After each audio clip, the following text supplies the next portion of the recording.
Ladies and gentlemen, welcome back to the Gym Owners Podcast. In today's episode, we're going to talk about selling apparel in your gym.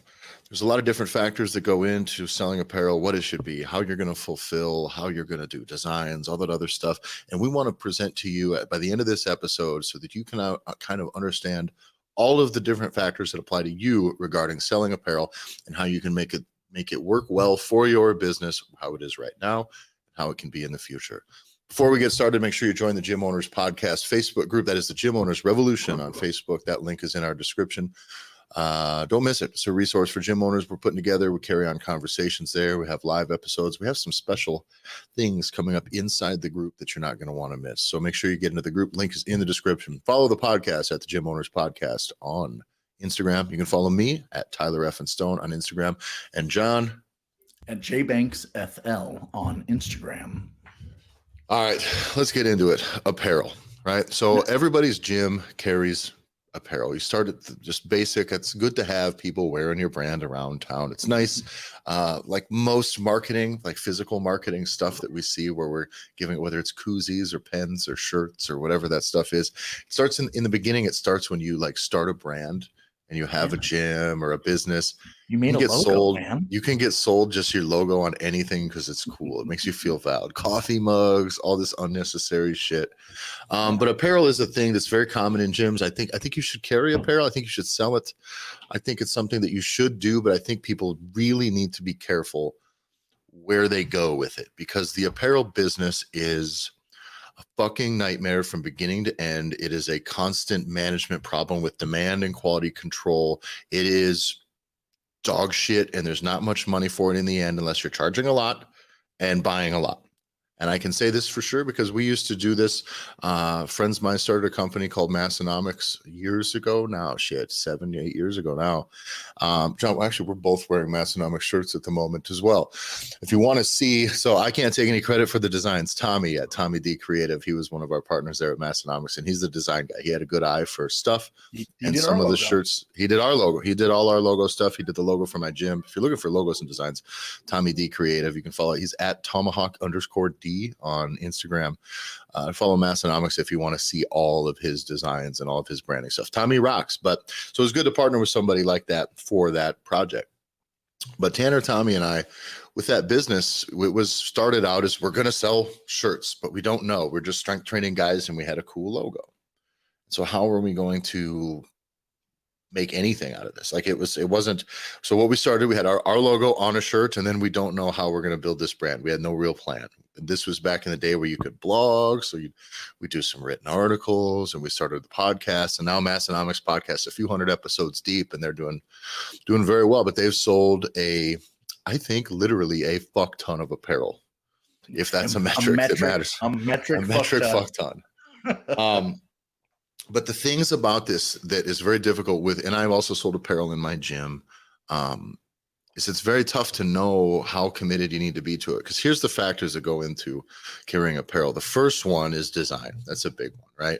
How are you going to design? Is it just going to be your logo? That can work kind of, except for it's only good for people that are kind of enthusiastic about your gym and want to wear it out. The shirt's got to be a nice cut. They got to be a nice fit. Are they for everybody? Right? Buying shirts, carrying shirts for women is very different than carrying shirts for men. By the way, we used to try with Massonomics. We'd always get asked, ladies cuts, ladies tanks, all this stuff. And every time we'd get samples in, we'd have like all of our wives and friends and females that we trained with try them on, and every one of them came back with a very different feedback. So it was just really hard to, women don't operate in this one size fits all world that us men can get by on. You know, we can get by on an athletic fit that fits okay, that doesn't shrink up and suck. That's kind of all dudes can get by on this. With women, it's different. So you end up carrying a lot of different variations, right? The other one is managing the demand is in sizes.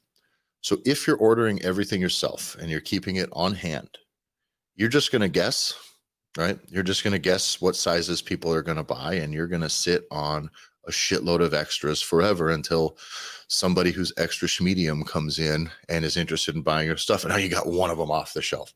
So you end up sitting on an inventory that usually, especially in gyms, ends up kind of amounting to all the money you all the profit you're going to make. That inventory kind of sits and carries on for a long time. There's not a ton of money to be made in shirts if you're only making $5, $6 a shirt, and you got to sort them all, and you got to put them all away. And you truthfully, you need to check. Oh, there's a lot of time. This is, by the way, nothing we ever did with Massonomics did we factor in our own time into the equation. Tanner still boxes up everything himself and ships them all out. To keep it to the in the gym aspect of it, one of the things that I think helps mitigate demand if you're going to have on the shelf product, right? If you're going to do bulk orders, is you do have to do pre-orders. In a perfect world, that's the best way you're going to know how many sizes you've got, how many sizes you need, and about what the size distribution is going to be. The biggest lesson I learned in my CrossFit gym was I was the only 2X and 3XL. there's a lot of mediums going out the door. There's just the opposite of the size distribution we were moving with Massonomics, which Massonomics sells more 3, 4, and 5XL shirts than most brands out there in the world. Yeah. So this became very, very challenging in my gym. There was like, shit, now I've got, we'd pre-order everything. So I'd know what my in-house people wanted. And that way, one, I got money up front. 2, I know the size distribution, and then I can just order some extras. And that is kind of the best way to do it if you want products sitting on the shelf behind you. It's pre-orders. But if I Google, like, I want to do shirts or something, Tyler, there's like fucking hundreds of people on the first few pages. Yeah. How did you guys even know what to go with? So we started locally. We went with local screen printing shops. And for this I still believe this is probably, I don't know. This is where it gets tough. You have to make decisions. I think it's kind of the way to go because most screen printers suck. Most places you're going to get screen. These are the facts of the apparel business. If you're going to get screen printing done, they're going to suck. They are not the most enthusiastic employees. They're not a bunch of go-getters out there. So it's just not. They're not very high paid. So they're just getting it done. Okay, you're going to order 40 shirts, 50 shirts, 200 shirts, whatever that is. You're just going to have some guy making $9 an hour who doesn't give a shit about his job is making it. And if there's a bit of an issue, he's going to fold it up and he's going to pack it in with the rest of them. And it is going to be what it is going to be. And quality control is a big, big, big issue. So we went from one local screen printing place and we just had a lot of fucking problems. I think we were looking at almost like 10%, 5 to 10% of the apparel we were ordering, we were having to send back, which sucks because it delays a lot of things, especially with pre-orders and shit. You hope that you ordered long so that you can have it. And that was frustrating. So you start having issues with the screen printing and quality control. It just ends up being you get this pile of stuff, shirts that are stacked, and then you have to fold them for the shelf, which is going to be your new favorite job. And you fold them all up for the shelf and you have to inspect every single one. By the way, Tanner still does this, inspects every single shirt that gets folded to be shipped and then is stacked up by size. And you have to look at every piece because nothing sucks more than sending a shirt out or having someone take it or they get one wash and the shit all comes. It sucks. That's a bad spot to be in. And it's not you. It's not your fault. Yeah. So when this happens, you did the best. You have to communicate. You got to have a good relationship with the people doing the printing. And then we still had to pull the plug. So we went to another local spot. And guess what? They sucked too. They weren't any good too. And we started asking around and we realized some of these businesses that had been in our town for a long time that didn't even do the volume that we did. They all said the same thing. It was like, yeah, we tried this. Everybody ask around in your business who does screen printing and who's hired them and who else they've used. And most likely you're going to find that nobody's very good at it. Nobody's very good, and everybody ends up going to the next place and to the next place until they're all out of options, right? And then they find an online service. In Massonomics right now, they do their embroidery locally, and they have an online place that does it all. It's not a place that you or I could go in and order. They require kind of high volume. Massonomics sells a lot of gear now. So they kind of do this as a production service, if you will, for, but you're buying tens of thousands of shirts a year now. So it's just a different game. Right. So, and that's when, as a gym owner, if it was me, right, I would start to look at these other options, which is how can I solve all of these? Everything I've described to you up to this point is time and headaches for fucking pennies, truthfully, right? It's just to keep my members happy. It's to give them something else to engage in the gym. What is that metric? What is the metric that you kind of deem as, hey, this is kind of, you want to be making X on a shirt and you feel good about all that Listen, shit you just it's described. it's no the fact. I tell every gym owner, truthfully, if you're going to get into shirts where you're going to do the work yourself, no matter if, let's say you mark up $10 a shirt, it's probably still not worth your time. I mean, it's not worth your time as the gym owner. And if you have somebody else literally handling the correspondence, by the way, this is assuming that the designs just exist, or someone else for free is just saying, here, make this, and just handling the email. Like, all of it starts to suck. Everything about it starts to be laborious, and just, it's not the best, but you need your shit out there. So I'm not saying don't do it. So I'm like saying, it one, though. you But don't at have to least like the it. logo, but at least like what you're putting on it though. Like Yes, I think that makes you absolutely. more excited. Be like, because a couple of the shirts that you've created, just you and I working Yeah. together the last several years, you've come up with some designs where I'm like, I'm so fucking excited to Yeah, see the yeah. shirt come because I'm excited about that design to exist on the garment. Yeah. And Um, that's and it has important to nothing to do with note. the logo. No, and it can't just be your logo. This is a piece gym owners get into. It's important to have your logo and stuff, right? And there's a thing we did with Massonomics in the beginning too. Is right. It's your logo. It's great. You want people to represent your gym, but maybe try making something that somebody actually wants to wear, that somebody likes. Start with that. A good cut, a good fit, a good color, a cool design. And this was the thing. Let's run you through kind of what designs popped for Massonomics. Was the first one. John, you want to do a screen share real quick? I'm going to have you hunt down the lift shirt while I tell this story. Okay. Yeah, I Can we got you. do that on here? So what we did was we started with our OG logo, and we just kept trying to sell that shirt while we figured out what to do. And so we started building our brand and doing a weekly podcast, and we did it forever and ever and ever and ever. And every once in a while, someone would buy a shirt, but the only people that would buy a shirt were well within our circle.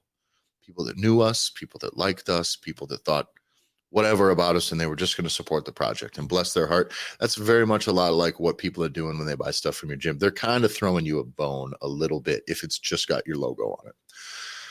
Then Tommy continued to make designs, and then he got to the point where he had made this logo. We started doing these like parody beer logos, like this huge High Life knockoff, and then the lift shirt. And this one was a design that just really popped. It was really cool. They put it on a cool color.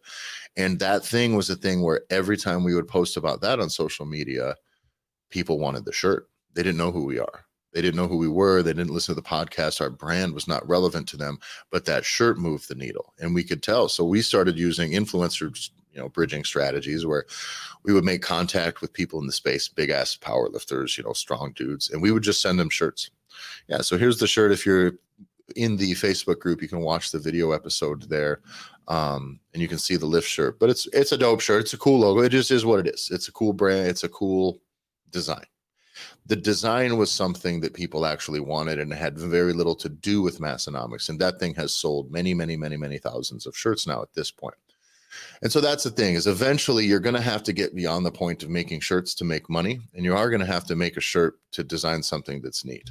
So I think having design, how is that getting done? Are you doing it? Is it a good form of creative expression for you? Is that fun? Is it? Then yes, then you should do it. But then if you got to hire someone to make designs for you, now you start running into a cost. And let's just pretend that just costs a couple $100. Well, you got to sell a lot of shirts at making $5, $6 a pop to clear a couple $100. John, you're muted.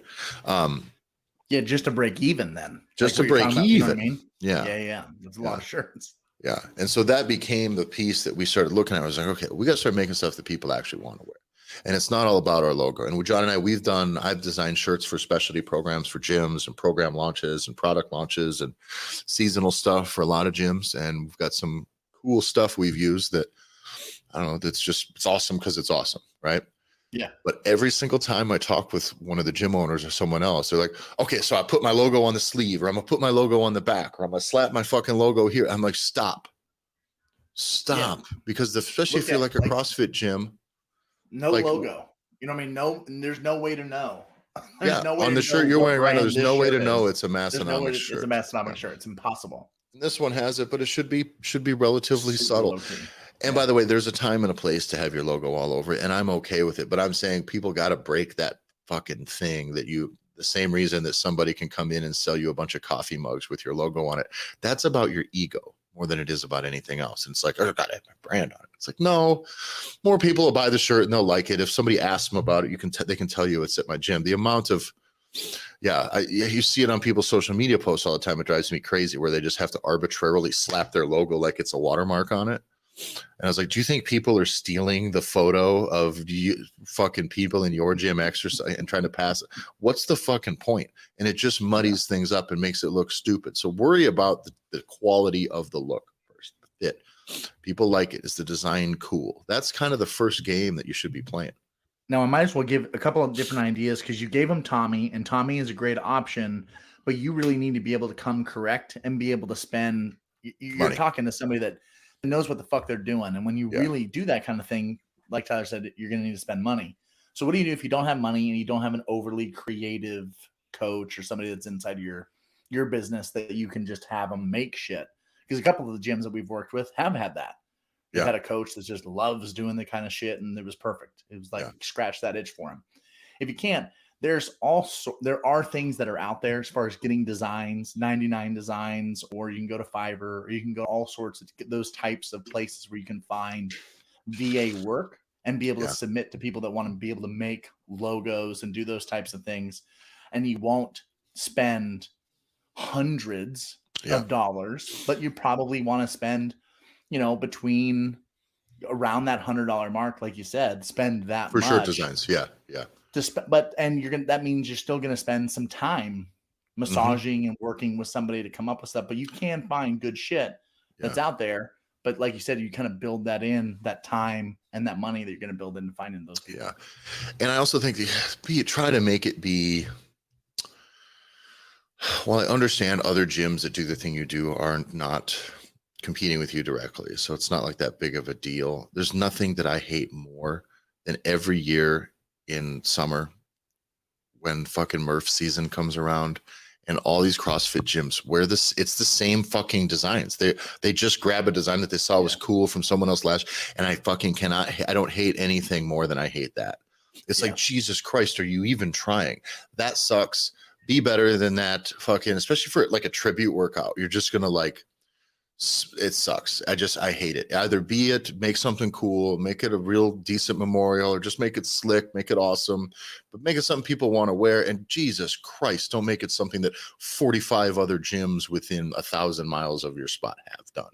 And that I really can't stand that at all. And so, and I get it. There's only so many patriotic stars and stripes and shapes, things that can be done, but I don't know. Maybe you should try.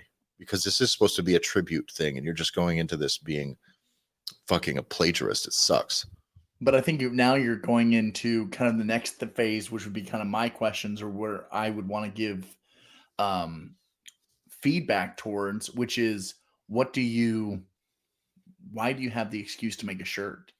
Kind of, I think it's important. What is the reason? Why are you even making it? Because I think this is where we've seen gyms and have worked with places and groups and people that have been very successful with this strategy, where you can have this where now, if you don't do it well, it can be a money suck. And the best case scenario is you break even.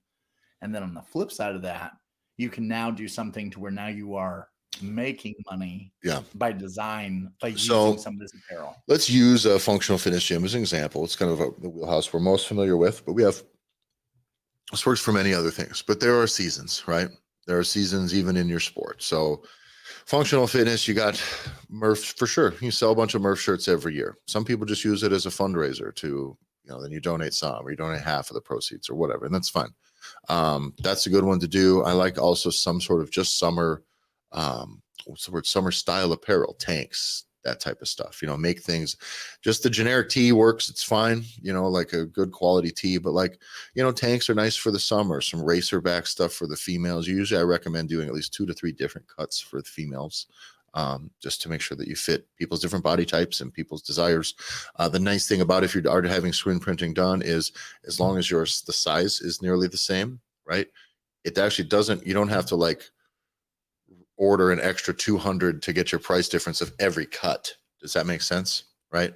So if I choose this design here and I can have it made and it fits right on men's shirts, on women's tanks, a women's tee, a different variation of a women's tee, and a men's tank, that still kind of fits all my order minimums because it's the screen Right. printing that is the thing. So you can get by, but you need to kind of, if you don't have an eye for style, not just design, but like style of how something fits, you got to have somebody else to do this for you. I was terrible with this. I don't understand that game. I wear the same t-shirt cut, t-shirt brand. I wear the same exact pair of jeans in different colors, and I have 6 pairs of the exact same shoe in different colors. So that's kind of the world that I live in. It's weird.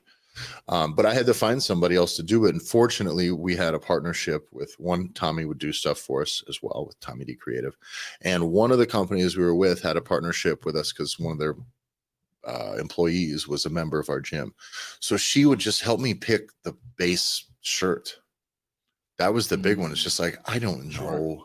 You know what I mean? Here's what happens anytime you go into a screen printing place and you want to get fucking shirts made, is they hand you a Sanmar book. It's 1,000 pages, and they literally will say, yeah, here you go, look through here, make a choice. And that is, by the way, I have gotten handed that book 6 times. I'll go and talk about hats here, and I'm like, well, fuck me, come on. And so this finally I just want the cool one. Yeah, like I don't know, man, like what. And then they'll have samples on the shelf, a few, but then that's kind of all you're choosing from. And does that separate? Is that something that's going to move the needle within your gym? I would like people, even though the same amount may buy, just to support you, I would like them to buy because they really like it and will wear it. That's kind of the thing I look at. So I did detach myself from that process and let somebody else tell me what's cool. And then we would just figure out if it worked, money, time, fit, design, and all that other stuff. Again, every step that I'm talking about, you're just taking time from you as a gym owner to make fucking $4 to $6 a shirt. That sucks, right? So again, keep that in mind every step of the way now that this is less efficient. So this is the piece I want to touch on. Efficiency in your entire process. So we've talked fully about screen printing, and you're going to have it done locally, and you're going to go in and you're going to order. You'll have clients pre-order, and you'll take the money you make on the top to just order that. Basically, all the profit you're going to make off their pre-orders, you're just going to spend 100% of that money, right? So let's just say you make $5 a shirt, you sell them for 20. You can and should sell them for more, but it's $5 a shirt, you sell them for 20, get 10 people pre-order, that's 200. You're going to spend all $200. You're not going to spend 15, right? That's what I'm saying. You're going to spend all of that so you have some product on the shelf. That's what I would do every time. Problem is then all the people in your gym that wanted shirts have them, and you just got to have them in case new people come in, maybe drop-ins, and they just sit there forever. And so you almost never get the money back out of it, and that's assuming you ever got your time back out of it. Yeah. So the other step, and this is the thing we've been working on a lot lately with a couple projects we're doing, is having online fulfillment and just doing the client orders it themselves. They get a little more options. Maybe they pay a little bit more, but they can order anytime.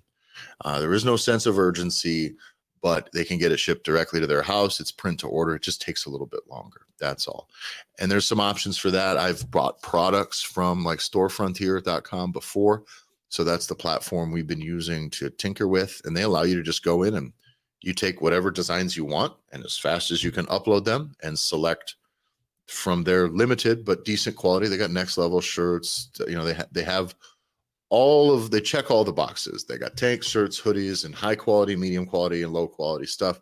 You can select the price with which you sell, and you can also give you sell each product, and you can also give up to 3 color options in each cut or type of shirt as well. So with that, we just put up 7 designs for this MMA gym the other day on Store Frontier. Check it out. Go to storefrontier.com/Hub City, HUBCITY. You can see what the store looks like, and you can kind of click around. But of each of those shirts or each of those designs, there's 3 or 4 different variations, and each of those has 3 different colors to choose from. And so you have this wide array of offerings for people. And I spend no time folding shirts. You will spend no time doing anything else other than putting the thing into the store and getting money when it comes back to you, and maybe promoting it on social media or sending the link, marketing it to your actual members. That, I think, kind of shifts the paradigm a little bit. And they also do an offering where you can do bulk orders if you want for yourself. You can make a design, you can select a thing. You know, it's like all things, the quantity kind of dictates the margin, but it's not terrible.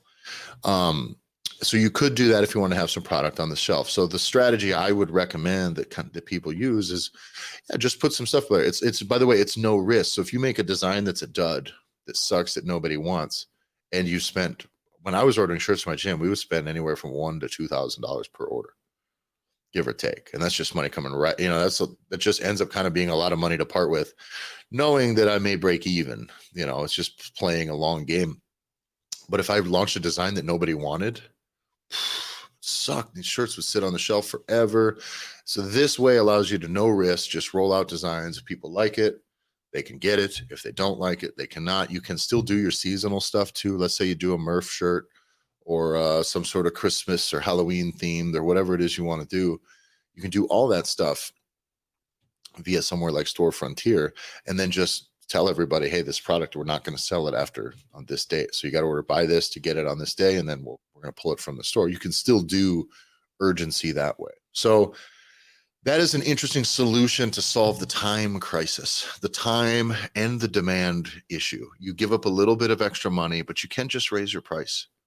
Everywhere you're going to go online, you're not buying a good quality t-shirt for less than $24. You're just not. And you're probably going to spend upwards of 30. So here, by the way, the quality shirts that we get all of these from, you have it pulled up. Nice. So this, if you're in the Facebook group, you'll be able to see this when we publish the video episode. But this is the store for one of the gyms we're at, Hub City MMA. And we just slapped a bunch of these designs on here. Every shirt that you're seeing here comes in 3 different colors at least. And also, John, if you scroll up, you can select like all the different cuts as well. So you can go to for everything from tie-dye to go to the raglan tee. So each one of those designs that you're going to pull up here is going to show 3 different colors. And so it's really, really nice way to have a very diverse offering of products without having to like fucking do the whole launch and fold and quality assurance and all this stuff. Now, I bought a couple things from them. A couple other places we've worked with have bought products from them. The print quality seems nice. It seems okay. The shirt quality you get to pick, when you build your store. So I think it's a solid solution. If it's something you guys want to tinker with, it's pretty much low risk unless they totally suck and your reputation goes to shit. But it is like kind of it's cost no money to start. We talked about last week. The reason I liked that supplement launch strategy using an affiliate program first is if you don't have any money, well, this is a way you can just start bringing in money. You don't got to produce. You don't got to front up a bunch of cash. So if things are tight and you're looking for options to just get stuff moving, this is a way to have people that come into your gym get to choose from 30 different products, or 50 different products without you having to have $50,000 worth of screen printing done and 200 hours of your time in order to get all that shit on the shelf. So that's the online fulfillment version. I would not go any further than that if I was going to have anyone fulfill online. Like, do not build your own store on your own platform, on your own website. It's not worth the time.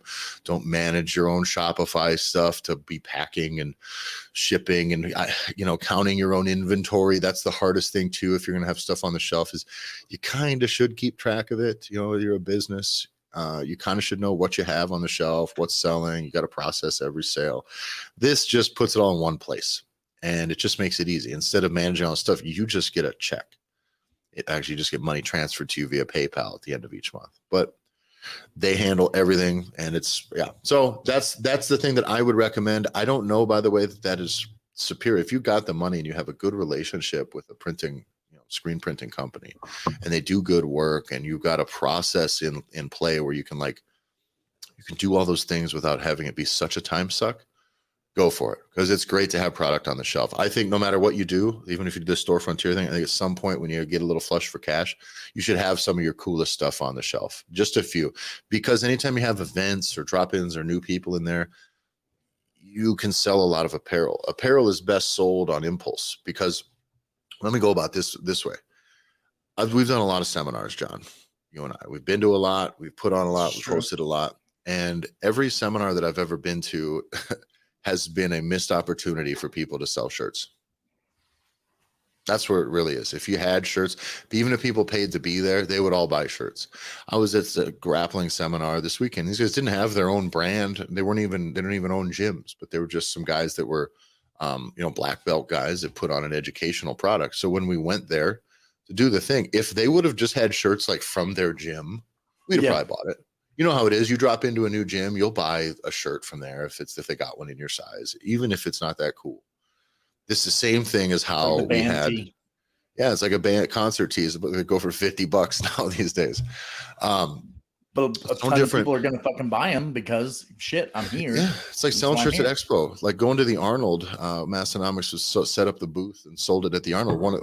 One of the people that kind of inspired them to do that was Nick Robson from Live Large. Sure. You can follow. God, what is it going to be? I should find him. Let me look him up real quick. Anyway, Nick owned Live Large Fitness. Still owns Live Large Fitness, and he was one of the first guys that was at. He's Ohio style Nick. Because now he has a bunch of Ohio style pizza restaurants, Ohio Pie Company. Nick's an OG though, but Nick's an OG, and Live Large is a pretty big brand as well. And he kind of talked about how he did his fulfillment and how he was doing stuff off the shelf as well. And he kind of cut his teeth. He would go in Ohio. There's a lot of powerlifting meets, and he would go to every powerlifting meet he could. He would just load a shit ton of apparel. It was all inventory, so he would just lug it up there and set it up, but he would sell a ton of them, and it's great for the brand to be present. Now your gym, this isn't necessarily, don't go this far unless maybe you want to, but like this strategy works so well for him because people were at there and they're hanging out. Even if they're not competing, they're just there. And the competition shirts suck, and there's only one of them, and you usually get one when you sign up. And so people would go there and buy 2, 3, 4 t-shirts of his because it was cool. They were cool. They'd buy one for someone else. Cool. And he would just come away with thousands and thousands of dollars every weekend. And you're present and you've endeared yourself to those people. So while that's maybe not relevant to you as a gym owner, those principles I think were interesting. And then he would set up at the Arnold. And so the Arnold was the big one. And he would essentially pay. He would take out, I won't use numbers he would spend all of the money that he had. I think he mortgaged his house one year to do it. But then he would make enough money in one weekend to where all of the inventory he needed to buy for the entire rest of the year was covered and paid for, and he didn't have to worry about much else. And then everything beyond that weekend was profit. But so that type of thing, that being present, that psychology of people just buying a thing because they're there, but expos and stuff like that, it works. And that's why I think you should have some product on your shelf, because it's an impulse buy. If you have seminars in your gyms or competitions, sell your competition shirt. That's great if you're going to make shirts for competition. But you should probably also let people buy, especially if you have cool designs. People will buy the stuff if you have it on the shelf. If you have someone come and do a seminar and there's people from away outside of your area who aren't members, like those are opportunities to where, you could walk away with an extra couple $100, $200 to $500 to maybe $1,000 worth of sales out the door, it's low hanging fruit, especially if the shit's just sitting on the shelf. Like, I think it's an opportunity that you should look into. Well, that's the way to reverse engineer, right? The Arnold or the powerlifting meet is that your gym should be doing things that are community related, that invite people into your community. A lot of people that we work with, they have gyms that are in industrial parks. They have gyms that aren't on. Now, we do have some folks that do have gyms that are right on fucking Main Street and are on the main drag, and you have great visibility. We have other gyms that it's like, that's a rapey part. Yeah, we have a friend who has a gym. Town. It's just in like storage units, and there's no signage anywhere. And it's like, man, you're gonna scare the shit out of people if this is their first drift around your neighborhood, man. Right. And so how do you combat that, right? And we've done a lot of different episodes about how you do in-person human shit to network and actually interact with people that are in your neighborhoods, in your community, because, remember, like, you want to actually help those people. Well, you have to also do events to bring them to you. Mm-hmm. And so we have another gym we're working with who's going to have, right? We recorded this is a week, essentially before Halloween. And he's going to have a kick-ass Halloween event at his gym that he has brought in, right? The local DJ, dance party, lights, the whole thing. Yeah. The whole thing. And it's going to be a monstrous fucking event. And as we were meeting with him this week, the question that I asked, Tyler, you were off the call. I said, great. So you guys have like a really sweet, like Halloween shirt, right? For the gym, because you're going to have all these people. He's like, oh, fuck me. And I'm like, well, and it's on the list for next year. And that's where you can kind of manufacture these days or these events. So whether it's a powerlifting event or it's going to be a community event or whatever it is, you can do those things that are oftentimes can be centered around holidays, but it can be things where you can have the excuse, you create the excuse to create something awesome. Yeah. That's then limited time to And bring it doesn't people have to to you. do with your business's logo necessarily either. It can just be No. fun. You know, for this guy, you have a shirt like this, you know, you have an event like this where it's just a party and you just sell, I partied at blank, blank gym and all I got was a stupid t-shirt. Sure. And you know what? If the fit's right, it's funny enough, I'd probably wear it. Fuck it. Right. I'd buy it if I was there partying. I'll tell you that. How many? And that's important to know is that people will just, if people are there, they will buy things that are around. This is why, again, we sell supplements because they're just looking to invest in that part of their life. It's in the things they're doing. Again, things don't have value. You don't do things because they have value. They have value because you do them. So I'm in a space, I'm hanging out there a lot. If anything that they have to sell at some point, I'm just going to be there, willing to give more energy into the space, meaning I'll just buy some shit that they have there. It just is what it is. This is the impulse buy section of the grocery store on your way out where they just start stuffing shit. Oh yeah, I need this. You know what I need is a phone charger that I'm going to fucking hate because it's so low quality and charges slow. You know what I mean? But I need a charger and that's the one you buy there just because. Okay. But you can do a better job on the quality side of it. But I think you need to give people opportunities to buy. And we don't just sell fitness. We don't just sell memberships. We have all these people here for that. So how else can we, what's the word? Bolster? Is that the word? How else can we prop this up? Is that a word? I don't even know. I couldn't fortify define your business by having enough things that are going to be helping ultimately make you more money. The fact is we started this podcast going very hard and we don't talk about it as hard now, but it's stop selling memberships. Stop having memberships be the answer, right? We talked about ending the endless relationship. If all you have to offer to somebody is a forever relationship, they're just with you till the end of time, that's going to be hard for you to be able to grow your business because eventually you run into the same issue that everyone runs into, which is hard to sell because I don't want to get married to anyone else. I'm already married. I don't want to come in and be like, oh, I got to spend my life now in this gym and fuck me, man. All right, some of the results I want, some of the experience I want, and then I'll continue to renew. And by the way, that does mean, yes, people are going to buy memberships, but it means you got to do more than that. You got to be better than that. You got to frame it differently. It's very important. There's one other thing that I've seen get talked about quite a bit. It actually comes from the gym lunch folks, but specifically from the supplement side of the business. And it's reciprocity and the power of, right? So when somebody walks in, when you walk into a fancy hotel, they will give you, right, like a free bottle of water when you walk in or 2 free bottles of water. Well, that's a massive loss. It's a massive loss. They're just giving away free shit. But the fact is that I have bought more items, more beer or more liquor or more whatever from that hotel's lobby for the folks that give me the free water. I guarantee you I buy more shit from them because of that fact. And it's not because I'm consciously saying I need to now pay them back because they gave me free water. It just is, it sets me in the proper mindset psychologically where I'm feeling cared for. And now I'm more open of fucking enjoying myself or doing whatever. The same thing applies for shirts. Is if you have shit that's around that you've invested in that are cool or things that are those, when someone becomes a new member, man, if you have a new member pack where people get some swag or get some shit that like they can get that comes with that membership, there's a huge feeling of reciprocity or belonging and communityship that you're just missing out on if people they're not endeared to your business whatsoever. Yeah. Well, and then endearing them to the brand is important. And it's also like if, in this case here, in swag bags or whatever that is, or whatever it is you give out to new members, that's great as well. You can give that away. The other side of this is your apparel is also a way for people to, the apparel doesn't have to be the water in this analogy, right? The apparel can also be the beer and the other things you buy, because absolutely, let's say you go through and you have your membership and you have a very nice experience, a client experience from the time they find out about you. Everything's very premium and about them, and they feel they're impressed, right?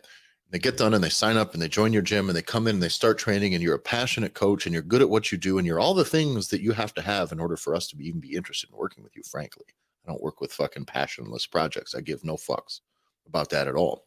But if you're good at all these things and you want to be, right, and you over deliver when you coach and you over deliver on your product and you deliver results, that is the water. And then these people are going to sit around and they're going to go, what else can I do to support this project? What else can I do? What can I help? Can I buy some stuff?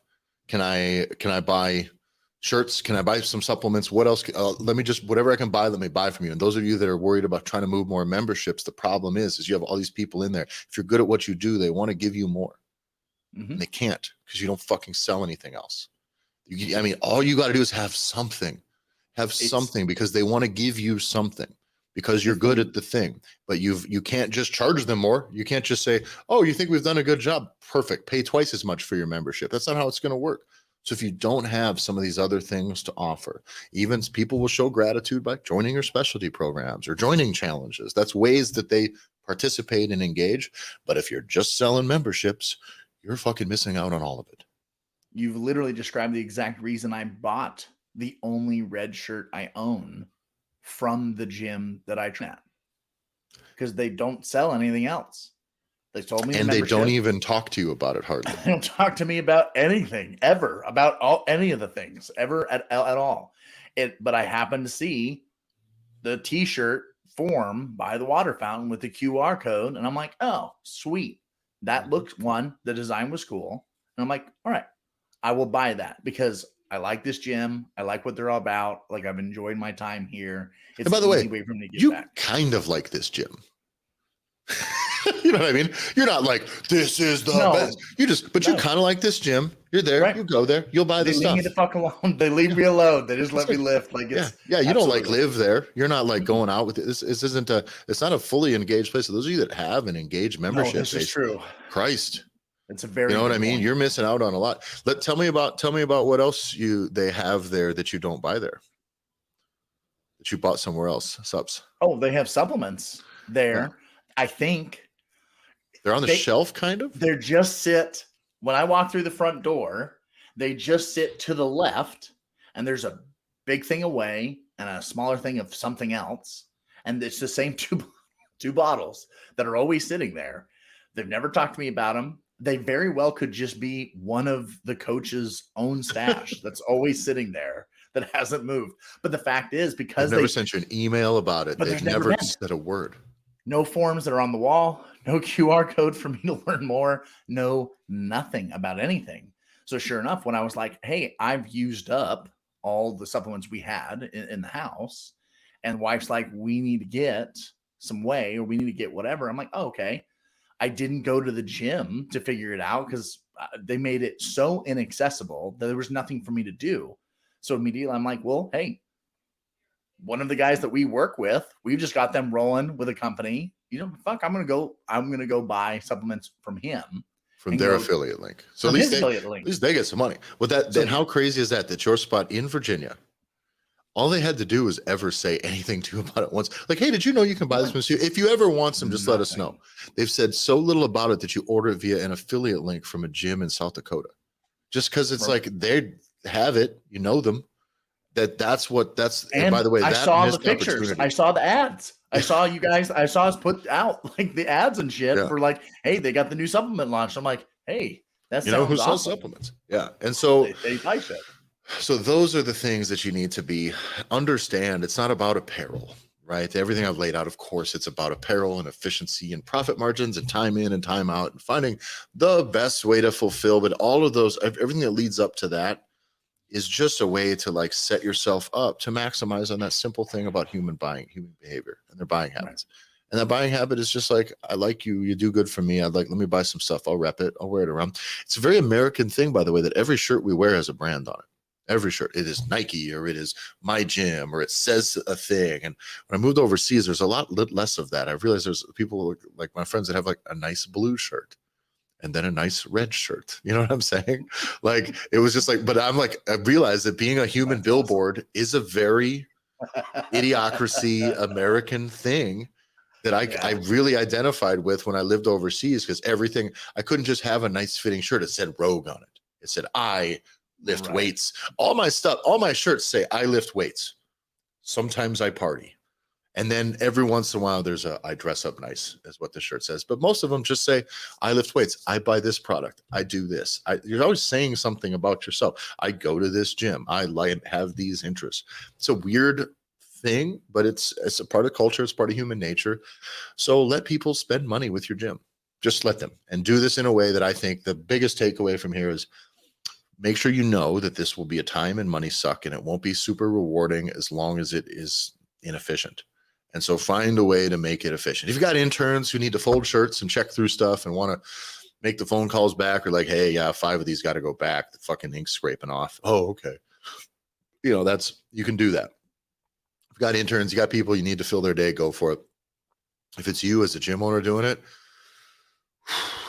that's rough. You're folding shirts as a business owner. You're folding shirts to make, if you're lucky, $3 to $8 a shirt, depending on how many you buy. It might be 2 or 3. If you're buying 25 at a time, you're going to eat your hat, or your clients are going to be paying through the roof. So I don't know. That's my experience in the apparel business, I guess. And there's a lot more. Maybe at some point we'll have, maybe we'll bring Tanner on or something to talk to him about that side of it in the distant future, because they run at a much larger scale, but there's lessons to be learned there that are beyond, like literally how he manages inventory, how he does this process beginning to end is a lot, and how it started from then to now is a pretty interesting story. So maybe we'll roll that out at some point. So, but that's got us wrapped up for today, guys. Join the Facebook group. Tell us about the apparel you sell. Tell us your successes. Tell us your failures. Tell us the coolest designs you've had. Yeah, let's hear about it. I'd love to hear about it. It's a business I'm very passionate about, because having spent some time in it, and I've seen a lot of people. Every brand, here's the thing I learned in podcasting too. Every brand that starts a podcast that can't figure out how to make money on their podcast, what they start doing is, I'm going to start selling shirts. And I'm like, all right, you're going to be fucking poor for a long time. This is not going to work.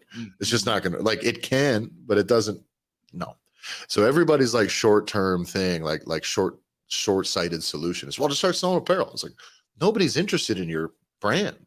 So they're not going to buy apparel from you. You better get real good at design then, or something. Right. And so anyway, yeah. So that's a rough business. You don't want it to be the centerpiece of your thing. This is why I always discourage podcasters from getting too excited about it when they're doing their launch stuff. I was like, yeah, it'll just be a part of a thing. Like, I don't, but for you as a gym, it should be a part of your thing, because you got people in there. They want to spend, give them something to spend it on. It's a viable option for the fitness business. Follow the Facebook group join the Facebook group. Links in the description. The Gym Owners Revolution link is in the description. Follow the show at the Gym Owners Podcast on Instagram. You can follow me at Tyler F. and Stone. That's Tyler EFFIN Stone. And John? You can follow me at JBanksFL on Instagram. Groovy. Thanks for listening, everybody, and we'll see you next week.